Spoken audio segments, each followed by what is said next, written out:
사탄이 여자에게 말을 했습니다. 선악과를 먹으면 네 눈이 밝아져서 하나님같이 되고 선악을 알게 될 줄을 하나님께서 아신다. 그러니까 하나님께서 당신과 같이 되는 것을 싫어하셔서 너 먹지 못하게 하셨지, 실제로 너 먹으면 하나님처럼 될 거야. 그 거짓말이었죠, 그죠? 실제로 선악과를 먹고 난 뒤에 인간들은 선악을 알게 되지 않았습니다. 오히려 악만 알고 선을 할 수 있는 능력을 상실했죠. 눈이 밝아졌는가 하면 오히려 진리는 보지 못하고 어둠에만 눈이 밝아졌죠. 새빨간 거짓말이었습니다. 그런데 중요한 사실은 사람들은 진실은 듣지 않고 거짓에는 쉽게 마음이 동한단 말이죠.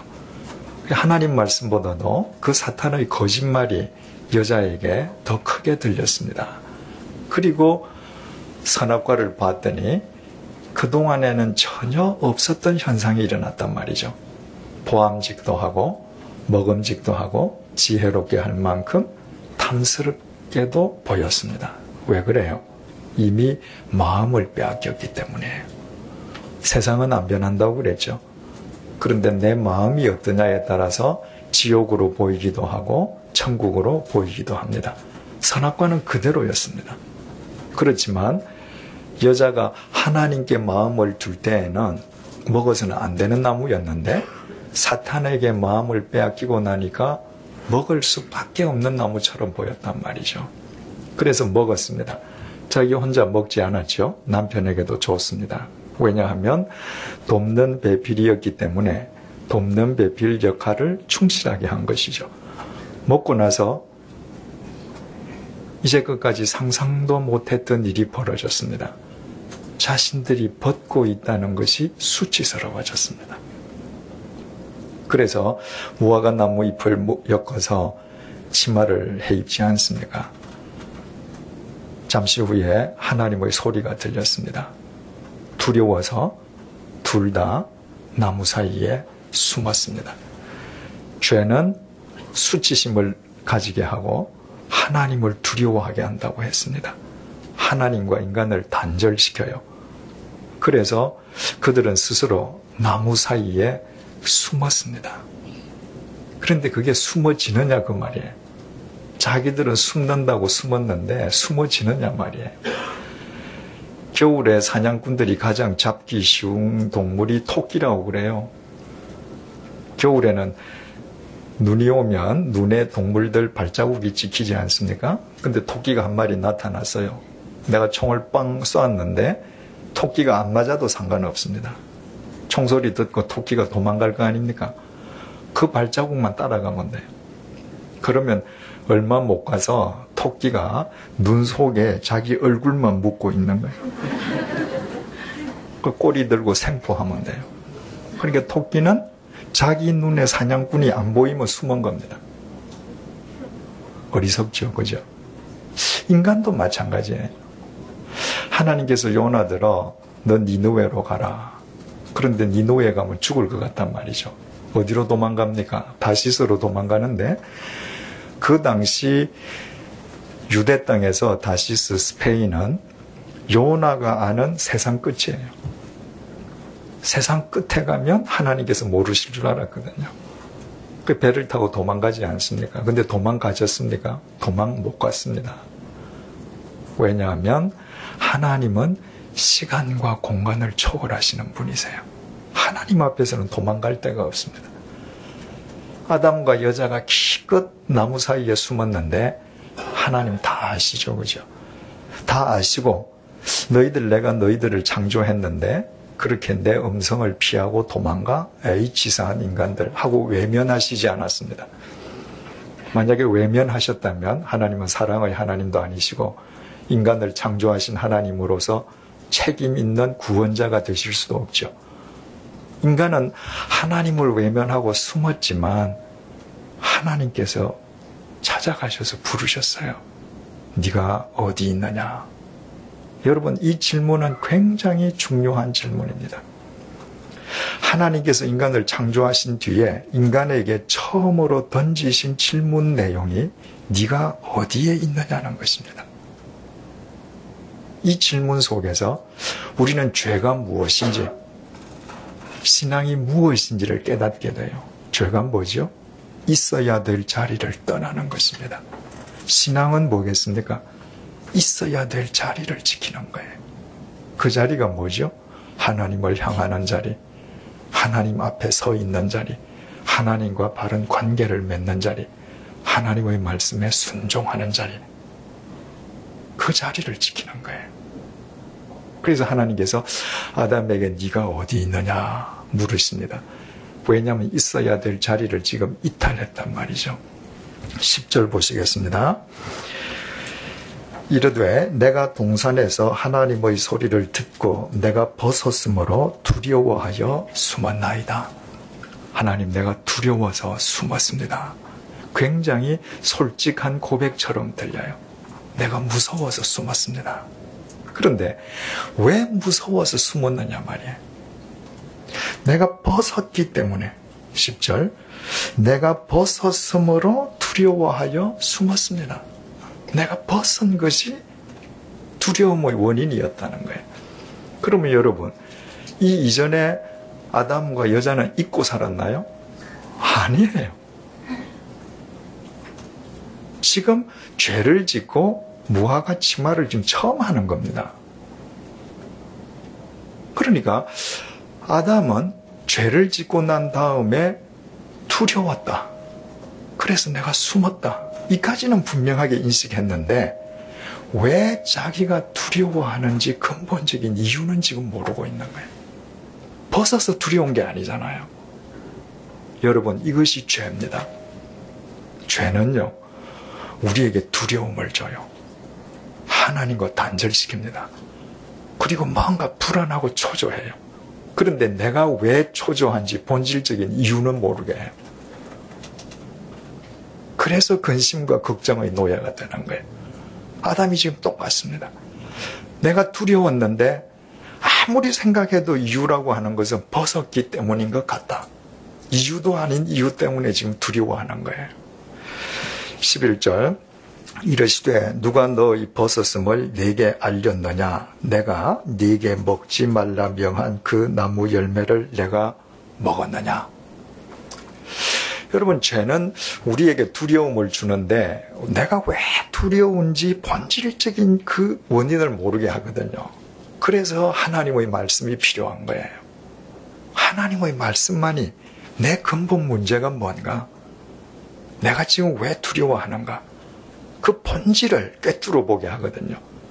지금 근본적인 문제가 무엇인지 모르고 두려워하는 아담에게 하나님께서 말씀을 주셨습니다. 얘야, 네가 벗어서 두려운 게 아니다. 네가 지금 두렵다면 네가 내가 먹지 말라 한 선악과를 먹었기 때문이다. 네가 먹었느냐? 네에게 문제가 있다면 이게 너 문제다. 하나님께서 아담의 문제가 무엇인지를 정확하게 지적해 주셨습니다. 누가 지적했습니까? 선생님이? 아니에요. 하나님이 지적해 주셨습니다. 하나님은 능력의 하나님이시잖아요. 하나님은 인간을 바로 세우시는 하나님이시잖아요.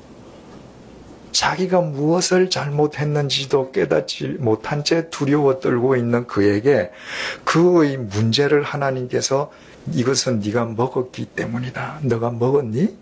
하고 바르게 지적해 주셨다면 하나님의 그 지적 앞에서 인간은 문제를 바로 깨닫고 바르게 응답할 수 있어야 되지 않겠습니까? 그죠? 12절 아담이 이르되 하나님이 주셔서 나와 함께 있게 하신 여자 그가 그 나무 열매를 내게 주므로 내가 먹었습니다. 아담이 그냥 내가 먹었습니다 이랬으면 좋겠는데 그 앞에 말을 붙였어요. 그죠? 하나님이 주셔서 나와 함께 있게 하신 여자 그가 주었기 때문에 내가 먹었습니다. 그래서 아담이 하나님과 여자를 걸고 넘어졌다는 거예요. 하나님이 안 주셨으면, 이 여자 내 아내로 안 주셨으면 내가 안 먹었을 텐데, 이 여자가 내 옆에 없었으면 안 먹었을 텐데, 이 여자 때문에 한 단계 더 넘어가면 당신 때문에 먹었다 라고 치사하게 변명했다는 거예요. 그래서 바로 어물전 망신은 꼴뚜기가 시킨다고, 인류 역사상 모든 남자의 망신은 아담이 다 시켰다는 거예요. 아주 치사한 인간이라는 거예요.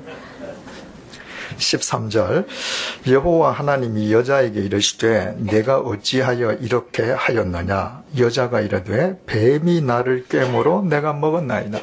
여자도 내가 그냥 먹었습니다라가 아니라 뱀이 꿰어서 먹었습니다. 또 여자는 뱀을 걸고 넘어졌단 말이죠. 그래서 이 이후로 인간은 치사하게 자기 잘못에 대해서 변명하는 아주 수치스러운 인간이 되었다. 이렇게 해석합니다. 우리 다 그렇게 알고 있잖아요. 그죠? 그런데 여러분, 만약에 이 구절을 이처럼 아담과 여자가 자기 잘못이 무엇인지도 하나님 앞에서 깨닫지 못하고 치사하게 변명한 이 해석이 맞다면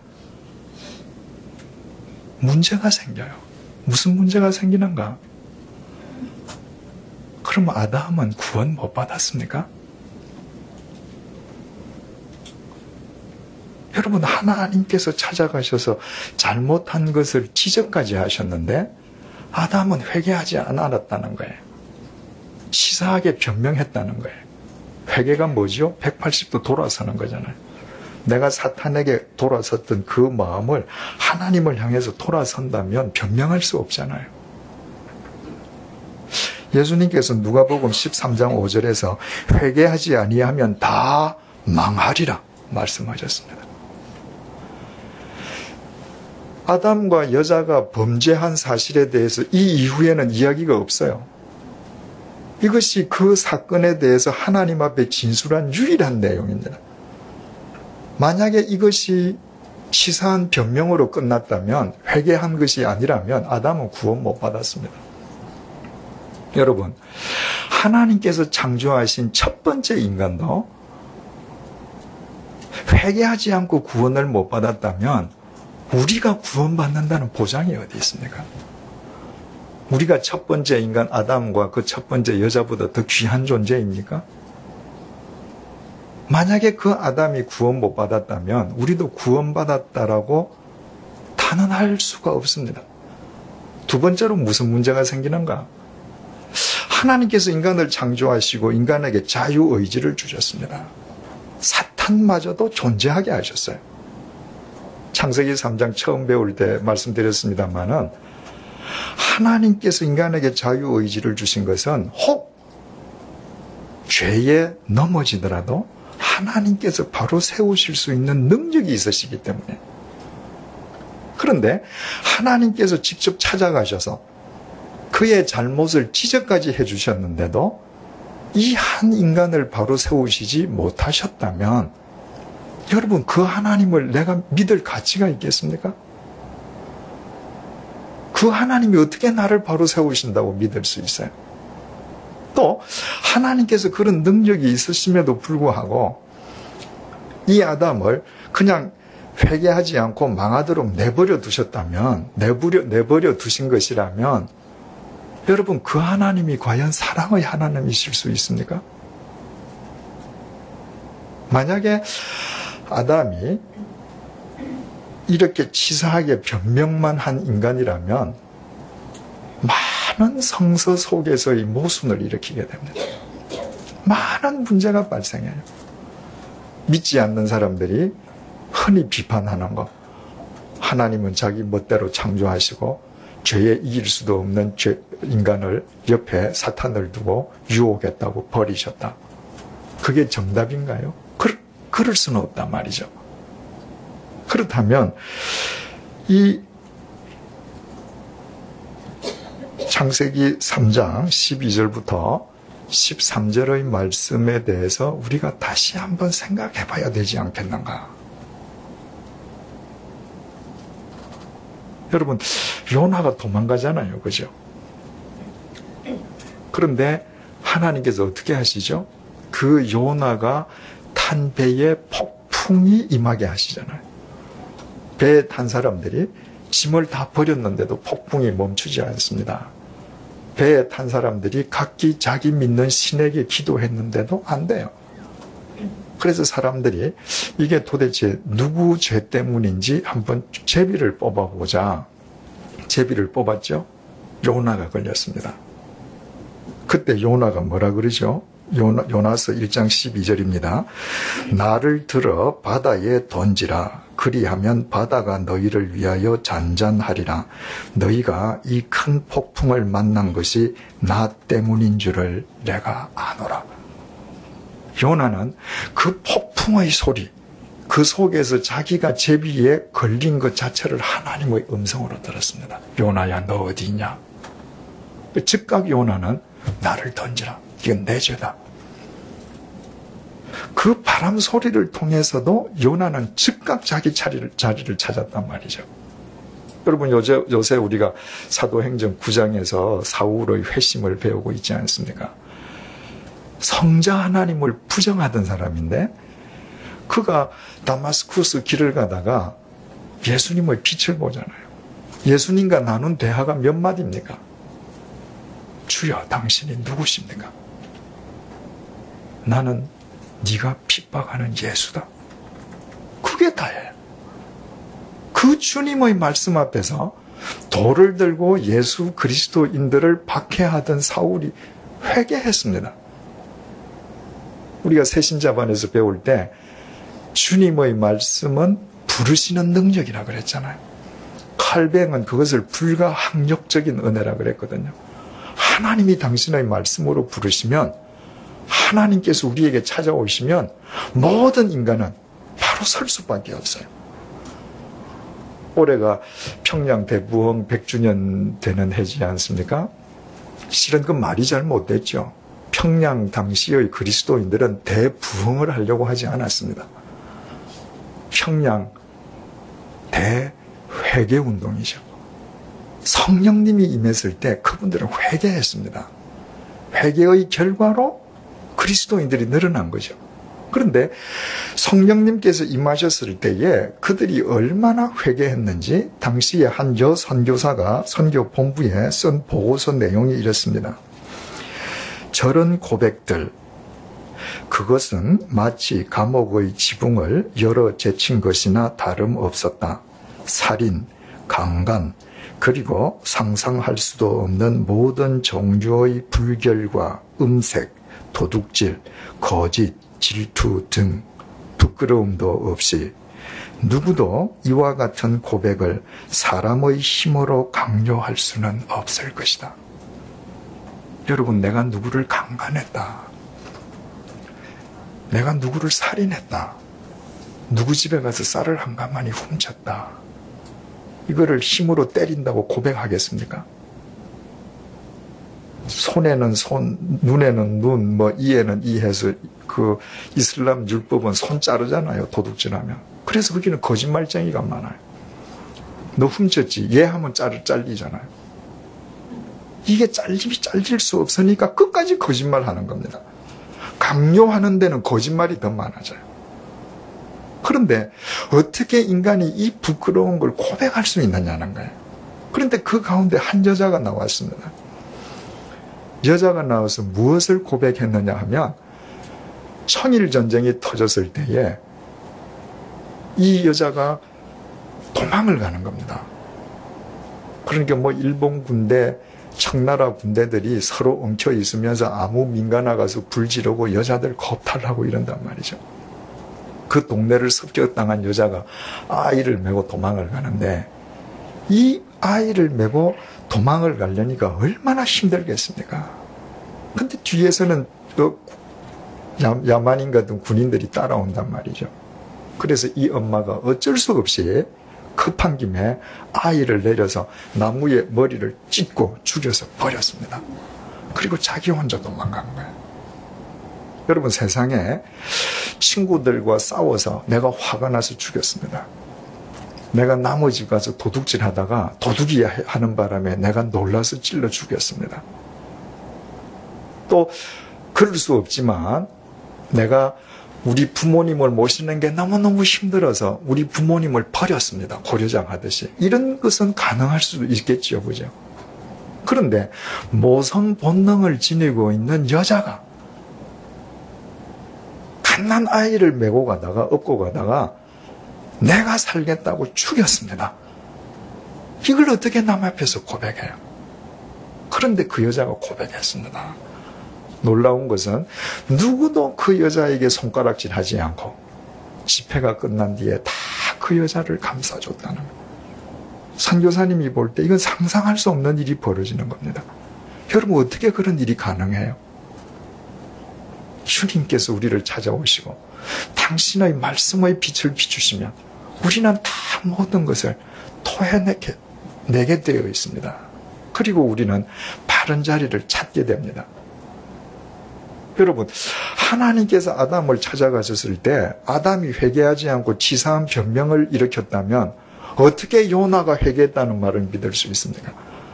우리가 사도행전 9장에서 보는 예수님의 빛을 보고 어떻게 사울이 회심했다는 그 말을 우리가 진실이라고 믿을 수 있고 1907년 평양에서 어떻게 그런 일이 있었다는 그 글을 우리가 진짜라고 믿을 수 있겠어요? 아담이 회개했기 때문에 오늘날도 그런 역사가 일어나는 거 아니겠어요? 자, 본문을 다시 보십시다. 하나님께서 아담에게 물었습니다. 11절 이르시되 누가 너의 벗었음을 네게 알렸느냐? 내가 네게 먹지 말라 명한 그 나무 열매를 내가 먹었느냐? 내가 먹었느냐? 12절 아담이 이르되 하나님이 주셔서 나와 함께 있게 하신 여자 그가 그 나무 열매를 내가 내게 주므로 내가 먹었습니다. 여러분 지금 뭐가 죄입니까? 죄의 내용이 뭐죠? 먹었다는 거죠. 만진 게 죄가 아니고 땄다는 것도 죄가 아니고 먹은 게 죄예요. 만약에 아담이 치사하게 자기의 죄를 가리고 변명하려고 하면 뭘 먼저 말해야 돼요? 예? 예? 안 먹었다 해야 돼요? 예. 지금 하나님께서 네가 먹었냐? 그런데 먹긴 먹었잖아요. 그런데 만약에 변명을 하고 싶으면 뭐라고 변명을 해야 변명이 되는 거예요? 예? 예? 안 먹었다고 이제 그건 거짓말이고 뭐라고 이야기해야 진실 속에서 변명이 되는 거예요? 예?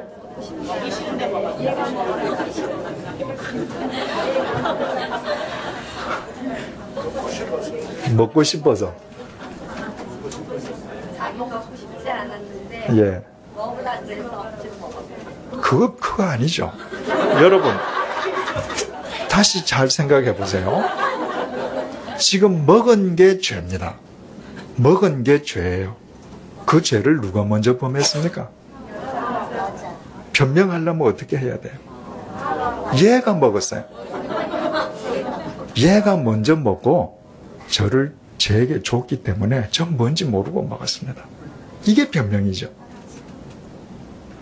하다못해 우리가 먹었습니다. 주어가 우리가 돼야 되잖아요. 하나님께서 아담에게 물으셨어요. 네가 먹었네? 그러면 얘가 먹고 줘서 먹었습니다. 이거 변명이죠. 우리가 먹었습니다. 이것도 걸고 넘어지는 거죠. 지금 우리말 성경은 말이죠. 하나님이 주셔서 나와 함께 있게 하신 여자 그가 그 나무 열매를 내게 주므로 이렇게 번역이 되어 있어요. 그래서 주었기 때문에 먹었습니다라는 뉘앙스를 풍기는데 히브리어 원문은 그렇지 않습니다. 두 문장이 끊어져 있어요. 하나님이 주셔서 나와 있게 하신 그 여자는 나에게 열매를 주었습니다. 내가 먹었습니다.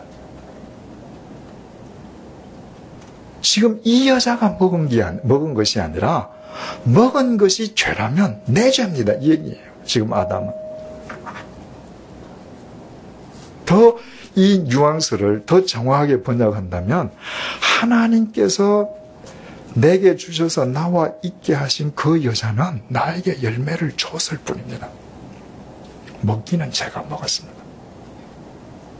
아담은 먹지 말라는 명령을 하나님께서 자기에게 하신 것을 알아요. 그래서 먹기는 여자가 먼저 먹었지만 먹었다는 것 자체가 죄라는 것을 깨닫는 순간에 하나님, 내가 먹었습니다. 이 여자는 줬을 뿐이에요. 변명 아니죠. 이건 아담이 하나님의 말씀 속에서 무엇이 잘못됐는지를 깨닫고 자기 죄를 지금 통회한 겁니다. 하나님, 내가 먹었습니다. 자, 13절. 여호와 하나님이 여자에게 이르시되 내가 어찌하여 이렇게 하였느냐? 어찌하여 이렇게 하였느냐? 히브리어 원문을 그대로 영어로 번역하면 What is this? 이게 무슨 일이냐 이 말이에요. 지금 뭐라 그랬죠? 남자가 하나님께서 내게 주셔서 나와 함께 있게 하신 여자는 내게 주었을 뿐입니다. 먹긴 제가 먹었습니다. 지금 남자가 이렇게 대답했잖아요. 그랬더니 하나님이 여자 보고, 야, 이게 어떻게 된 일이냐? 그러면 여자가 변명을 하려면 어떻게 해야 돼요? 그대로 대답하면 되잖아요. 제가 말했듯이 저는 따서 줬습니다. 가리면 되죠. 자기 먹은 것은. 또는 여자도 우리라고 복수를 써야죠. 그게 걸고 넘어지는 거잖아요. 여자가 이렇게 대답합니다. 뱀이 나를 꿰므로 내가 먹었나이다. 여기에도 꿰므로 번역이 이렇게 되어 있으니까 꿰었기 때문에 먹었다. 이렇게 우리가 오해하기 쉬운데 이것도 두 문장이에요. 뱀이 저를 유혹했습니다. 그래서 내가 먹었습니다. 내가 하나님의 말씀을 들어야 되는데 뱀의 말을 먹고 내가 먹었습니다. 남편을 빼고 이야기합니다. 이건 내 죄라는 거예요. 이해가 되십니까, 여러분? 남자는 나의 죄입니다라고 지금 하나님 앞에 고백했고 여자는 아닙니다. 내 죄입니다. 절대 두 사람 다 복수를 쓰거나 남을 걸고 넘어진 게 아니에요. 전부 자기 개인의 죄인 것을 깨닫고 하나님 앞에 회개했단 말이죠. 그렇다면 이것이 하나님의 회개라면 이 회개의 증거들이 계속 이 뒤에 연달아 나올 거 아니에요. 자, 이제 계속 보십시다. 14절. 여호와 하나님이 뱀에게 이르시되 내가 이렇게 하였으니, 하나님께서 사탄에게는 넌 왜 이렇게 했니? 이유를 묻지 않으셨습니다. 바꾸어 말하면 회개의 기회를 주시지 않습니다. 악 그 자체에게는 하나님께서 회개의 기회를 안 주셔요.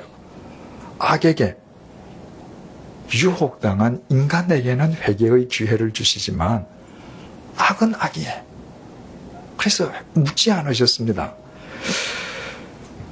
14절. 여호와 하나님이 뱀에게 이르시되 내가 이렇게 하였으니 내가 모든 가축과 들의 모든 짐승보다 더욱 저주를 받아 배로 다니고 살아있는 동안 흙을 먹을지니라.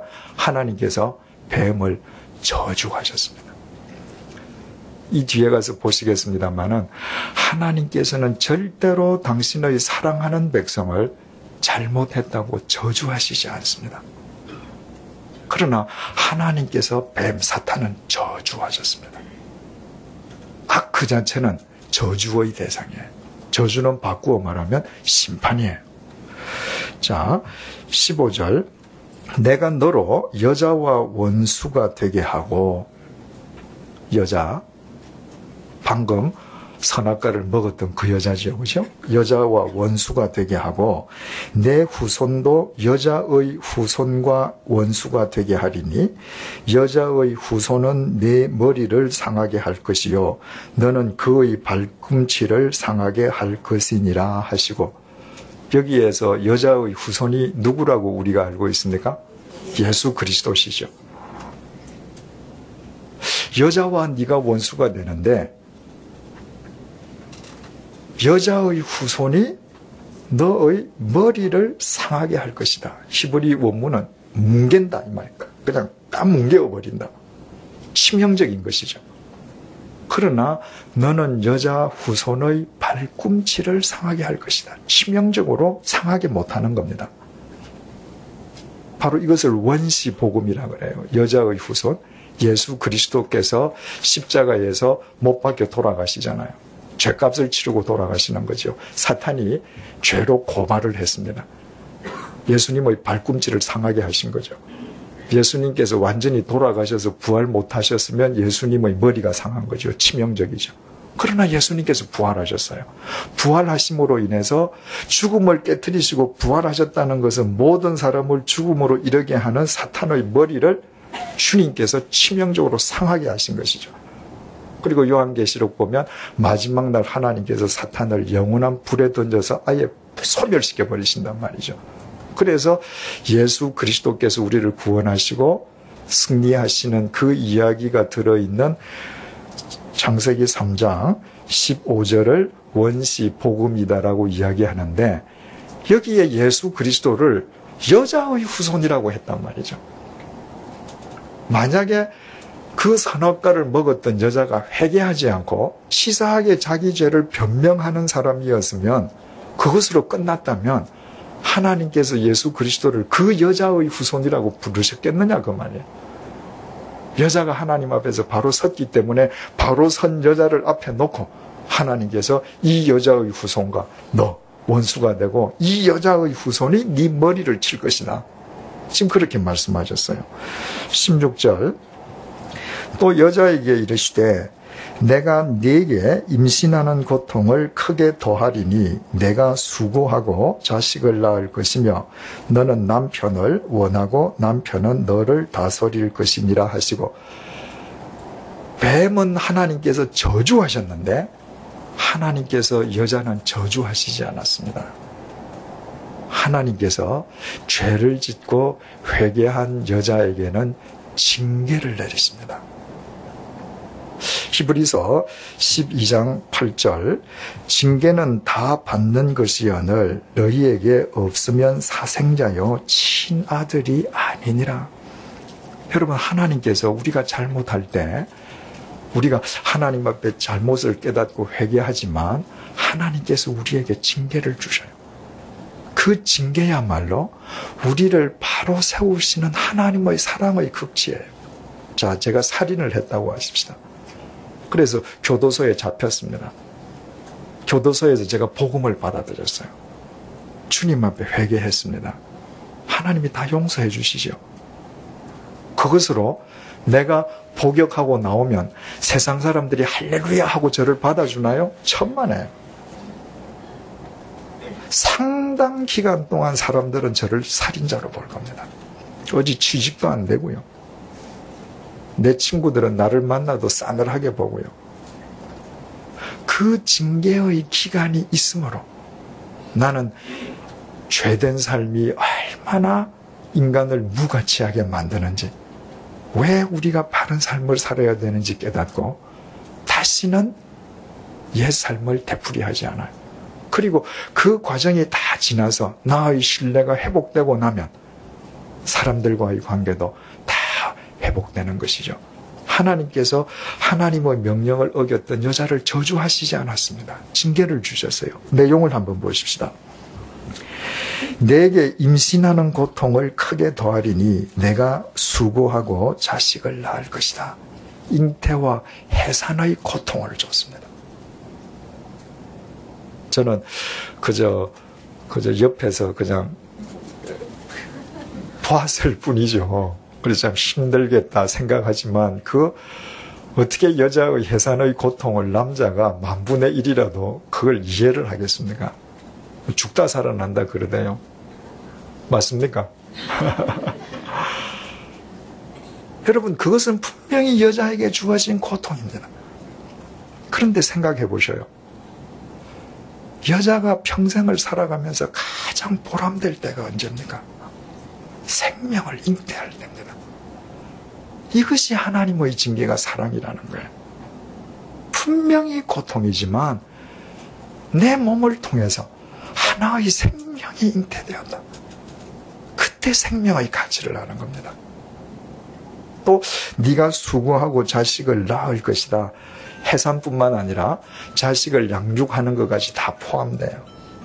여러분, 엄마가 어린 자식을 품에 안고 젖을 먹이고 키우는 것은 엄마가 매일 생명을 주는 거잖아요. 그런데 내 생명을 줘서 자식이 성인이 되어간다. 그보다 엄마에게 더 보람된 일이 있습니까? 남자가 네를 다스릴 것이다. 내조의 의무죠. 여러분, 천하는 남자가 정복한다지만 남자는 여자가 정복한다 그러잖아요. 솔로몬마저도 지혜로운 여자가 자기 집을 세우지만 어리석은 여자는 자기 집을 자기 손으로 허문다 그랬거든요. 여러분, 대통령의 권력이 자기 가정을 바로 못 세웁니다. 여자가 세우는 거예요. 여자가 남자를 내조한다는 것이 따분해 보이는 것처럼 보이지만 나 한 사람에 의해서 한 가정이 바르게 세워지고 그 가정을 통해서 하나님의 역사가 일어난다는 것을 깨달을 때에 그보다 더 보람된 일이 어디 있어요? 그래서 생명을 잉태하고 해산하고 그 생명을 양육하고 그 생명을 내조해서 생명의 열매가 맺어지게 한다면 그 가치를 아는 주부는 하나님 앞에서 자기 생명을 바르게 가꿀 수밖에 없습니다. 그래서 하나님께서 여자에게 주신 이 징계야말로 여자에게 생명의 가치를 알게 하는 가장 큰 복인 거죠. 17절 남자에게 말씀하십니다. 아담에게 이르시되 내가 내 아내의 말을 듣고 내가 네게 먹지 말라 한 나무의 열매를 먹었은즉 땅은 너로 말미암아 저주를 받고. 누가 저주를 받아요? 땅이 저주를 받습니다. 하나님께서 남자를 저주하시지 않았어요. 땅이 저주를 받는다. 그래서 너는 내 평생에 수고하여야 그 소산을 먹게 될 것이다. 창세기 2장 5절 보면 한번 보십시다. 창세기 2장 5절. 여호와 하나님이 이 땅에 비를 내리지 아니하셨고 땅을 갈 사람도 없었으므로. 하나님께서 땅을 창조하실 때부터 사람이 경작해야 되도록 만드셨죠. 그죠? 그런데 남자가 범죄한 뒤에 하나님께서 땅을 저주하셔서 옛날보다 땅의 소산을 얻는 것이 더 어려워지게 만드셨습니다. 18절 땅이 네게 가시덤불과 엉겅퀴를 낼 것이라. 내가 먹을 것은 밭의 채소인즉 내가 흙으로 돌아갈 때까지 얼굴에 땀을 흘려야 먹을 것을 먹으리니 내가 그곳에서 취함을 입었음이니라. 그래서 하나님께서 남자에게 주신 징계는 죽을 때까지 수고하고 땀 흘려서 일하면서 가족을 부양하는 가장의 책임을 다하라는 거예요. 여러분, 그것은 남자에게 있어서 참 큰 고통입니다. 아마 여기 계시는 분들 가운데에서도 내 자식을 다 키우고 더 이상 가족에 대한 부양이 없으면 직장 당장 때려치우고 싶은 분들 많이 계실 거예요. 정말 자존심 상하는 일 많고요. 아마 하루에도 몇 번씩 사표를 썼다 찢었다 하는 사람들도 많을 겁니다. 그만큼 힘들어요. 남자가 자기 가족을 부양한다는 것은. 그런데 남자에게 있어서 가장 보람된 일이 뭐예요? 내 사랑하는 식구가 내 어깨에 달려있다는 것. 내가 저들을 책임진다는 것. 내 사랑하는 자식이 내 수고의 땀을 통해서 고등학생이 되고 대학생이 되고 사회인이 되고, 그보다 더 보람된 일이 남자에게 어디 있습니까? 그래서 그 보람된 일을 자기의 바른 사명인 줄 아는 책임 있는 가장은 절대로 인생을 헛되이 쓰지 않습니다. 내 인생을 헛되이 써서는 내 가정을 지킬 수 없거든요. 그래서 하나님께서 남자에게 주신 이 징계야말로 하나님 앞에서 가장 남자답게 겸손하게 살게 해주시는 하나님의 은총임을 알게 되죠. 하나님께서 또 이렇게 말씀하셨어요. 19절 너는 흙이니 흙으로 돌아갈 것이라 하시니라. 이 말씀에는 남자만 해당되는 것이 아니라 여자도 해당되는 것이죠. 그런데 하나님께서 사람을 지으실 때 뭘로 지으셨나요? 흙 플러스 뭐 생기 이퀄 뭐 생명. 그런데 하나님께서 너는 흙이니 흙으로 돌아갈지라, 너는 생명이니 생명이 이제 사령이 될 것이라, 이게 아니라 너는 흙이니 흙으로 돌아갈 것이라. 뭐만 죽는다는 거예요? 육체만 죽는 겁니다. 죄의 삭은 사망이기 때문에 죽어야 돼요. 그러나 육체만 죽는다. 이 이야기는 뭐예요? 우리가 죄로 말미암아서 우리에게 삶의 고통도 주어졌는데 우리가 육체를 입고 살아가는 이 삶은 끝이 있다는 겁니다. 여러분, 이거 얼마나 큰 소망이죠. 우리가 수고하면서 살아야 되는 이 삶은 끝이 있습니다. 육체의 끝이 있어요. 그 끝이 있음으로 해서 우리는 영원한 생명체로서 하나님과 함께 영원히 사는 거잖아요. 그러니까 죽는다는 것 자체는 하나의 형벌이지만 내 육체가 죽음으로 인해서 하나님과 영원히 하는 하나님의 은총의 사랑이란 말이죠. 20절, 하나님의 이 말씀을 다 듣고 나서 아담의 본래 직업이 뭐예요? 장명가잖아요. 장명가. 하나님께서 이름 지어라 그러셨잖아요. 그러니까 자기가 죄를 짓고 하나님께서 네가 먹었느냐, 문제의 본질을 일깨워 주셨을 때 바로 그 하나님의 그 존전 앞에서 자기의 잘못을 토로했을 때 하나님께서 이처럼 그 회개를 받아주시고 자기들에게 사랑의 징계를 내려주시고 자기네들을 다시 세워주신다는 것을 아담이 아는 즉시로 직업의식이 탁 발동했어요. 아담이 그의 아내의 이름을 뭐라고 불렀습니까? 하와라 불렀으니 일자가 있죠. 하와 1. 제일 밑에 준안을 보니까 뭐라고 되어 있습니까? 생명입니다. 여러분 얼마나 놀라운 이야기입니까? 본래 여자는 이름이 없이 여자예요. 이샤예요. 아담은 아담이고 남자 이시 혹은 아담이고 여자는 그냥 이샤예요. 그런데 하나님의 말씀을 듣고 내가 선악과를 먹고 나서 완전히 나는 영육간에 멸망한다고 생각했는데 하나님께서 살려주신다는 걸 알았단 말이죠. 그래서 그 즉시로 자기 아내에게 당신은 하파, 하나님께서 새 생명을 주셨다. 그래서 모든 산자의 어머니가 될 것이다. 여러분, 만약에 하와가 치사하게 변명했더라면, 회개하지 않았더라면 어떻게 하나님께서 그에게 다시 하파 생명을 주시겠어요?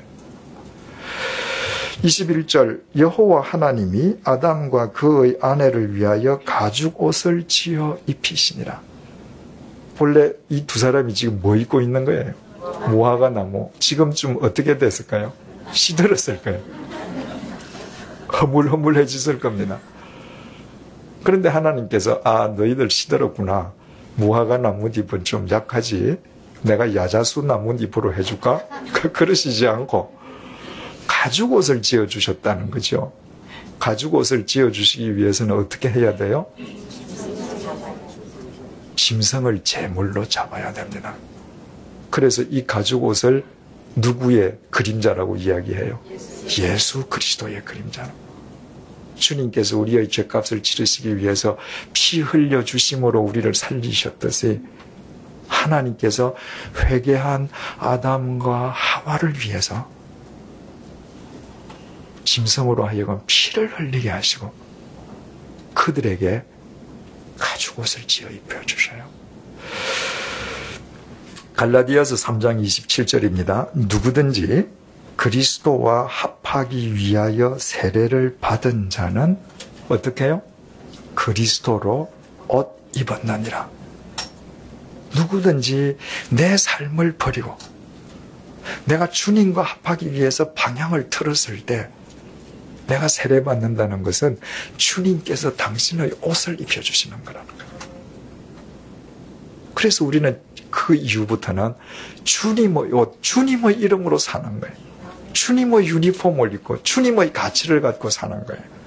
아담과 하와가 여자가 회개했기 때문에 그들에게 하나님 아버지께서는 그들을 위하여 한 짐승을 제물로 포기하시고 가죽옷을 입혀주시는 것이죠.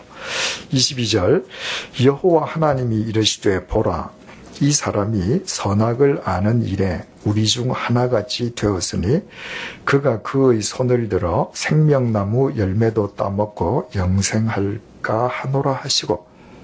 자, 지금 동산에 생명나무와 선악나무가 있었지 않습니까? 근데 선악과는 이제 하나 범했습니다. 끝났어요. 그런데 아담과 하와가 만약에 생명나무까지 따먹고 영생을 하면 어떻게 돼요? 영원히 죄지은 몸으로 살아야 돼요. 영원히 죄인의 육체를 갖고 살아야 합니다. 그거 안 되잖아요. 여러분, 평생 내가 죄인의 몸을 갖고 살아야 된다. 생각만 해도 참 몸서리 쳐지는 일 아니겠어요? 그죠? 23절 여호와 하나님이 에덴 동산에서 그를 내보내어 그의 근원이 된 땅을 갈게 하시니라. 그래서 하나님께서 에덴 동산에서 내어보내셨습니다. 신락원 한 것이죠. 신락원 했다고 하는 것은 굉장히 큰 아쉬움이죠. 그러나 어떻습니까? 하나님께서 왜 내보내셨어요? 우리로 하여금 죽는 존재가 되게 해주시기 위해서. 그래서 이 죄된 육체의 몸을 벗고 영원히 사는 길을 주시기 위해서 생명의 나무를 먹지 못하도록 낙원에서 내보내셨다는 사실을 알게 됩니다. 24절 이같이 하나님이 그 사람을 쫓아내시고, 여기에 쫓아내다라고 번역이 되어 있는 히브리어 까라시라고 하는 말은 인연을 끊으시고 이 말이에요. 하나님과 인연을 끊었다는 얘기가 아니라 에덴 동산과 인연을 끊게 하셨다 그 말이에요. 생명의 나무를 못 먹게 끊게 하시고, 에덴 동산 동쪽에 그룹들과, 그룹이라고 하는 것은 히브리 말로 케루빔, 하나님의 명령을 받아서 시중들고 하나님을 대신해서 인간에게 심판을 행하는 천사들을 케루빔이라 그래요.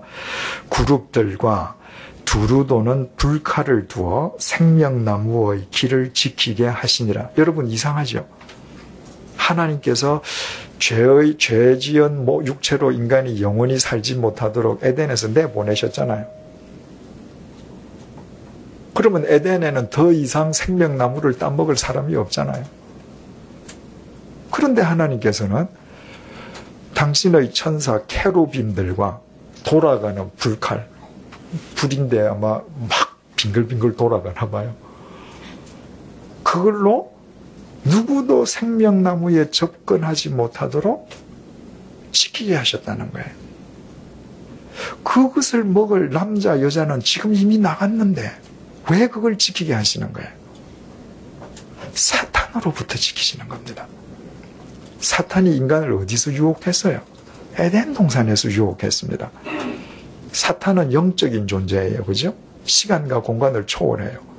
그 사탄은 인간은 에덴 동산에서 나갔지만 다시 에덴 동산에 들어와서 생명나무까지 따가지고 너 아니? 이거 먹으면 네가 하나님처럼 될 걸 하나님이 아시기 때문이야. 또 유혹할 수 있잖아요. 그래서 사탄이 손을 못 대도록 그 영생나무를 막으셨다고 하는 것은 누구를 사랑하시기 때문에? 인간을 사랑하시기 때문에.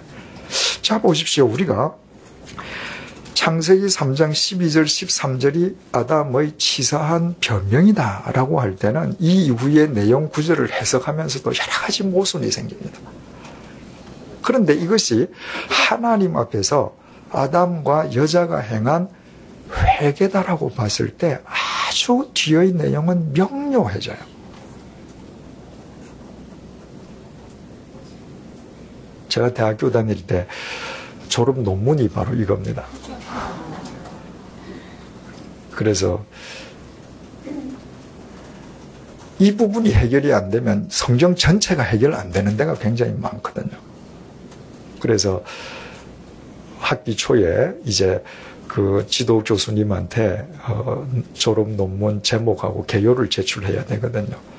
그때 제 논문 지도 교수께서 지금 세문안교회 담임 목사님이신 이수영 목사님이신데 저보다 한 2, 3년 연배신 줄 알아요. 제가 나이 들어서 공부했기 때문에 이제 저하고 아주 가깝게 얘기를 많이 했습니다. 그래서 제가 그 개요를 제출했더니 걱정을 하셔요.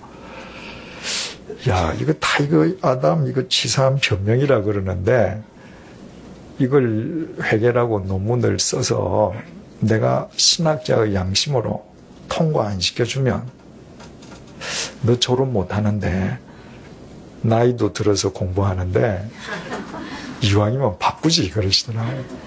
그래서 하여튼 졸업 못해도 전 좋습니다.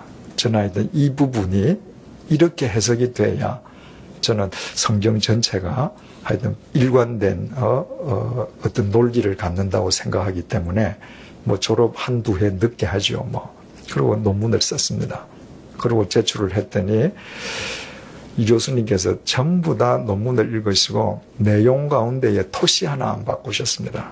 그 대신에 제가 논문 제목에 아담의 완전한 회개했는데 그 제목에서 완전함만 빼자는 거예요. 아담의 회개하자. 왜냐하면 신학생이 쓰는 논문에 완전함까지 들어가면 좀 교만해 보인다. 그래서 완전한을 빼고 아담의 회개라고 해서 논문을 썼습니다. 그 이후에 저도 안 사실이지만요. M.D. 존슨이라고 하는 신학자를 비롯해서 여러 사람들이 이런 논문을 썼습니다. 예. 여러분, 하나님께서 아담을 회개시키는 하나님이시기 때문에 우리에게 소망이 있잖아요. 우리처럼 형편없는 인간도 하나님의 말씀 앞에 서면 하나님의 말씀 앞에서 우리가 바로 설 수 있지 않겠어요? 하나님께서 아담이 당신의 명령을 어겼음에도 불구하고 그가 자기 잘못이 무엇인지도 모르고 벌벌 떨고 있음에도 불구하고 당신의 말씀으로 그 아담을 바로 세우시고 회개하게 하시고 그리고 하나님과 동행하게 하시기 때문에 하나님께서 사랑의 하나님 아니겠습니까? 그래서 우리가 그 하나님의 사랑을 믿고 오늘도 살 수 있는 것 아니겠습니까? 대단히 중요한 문제이기 때문에 질문이 있으면 하십시오.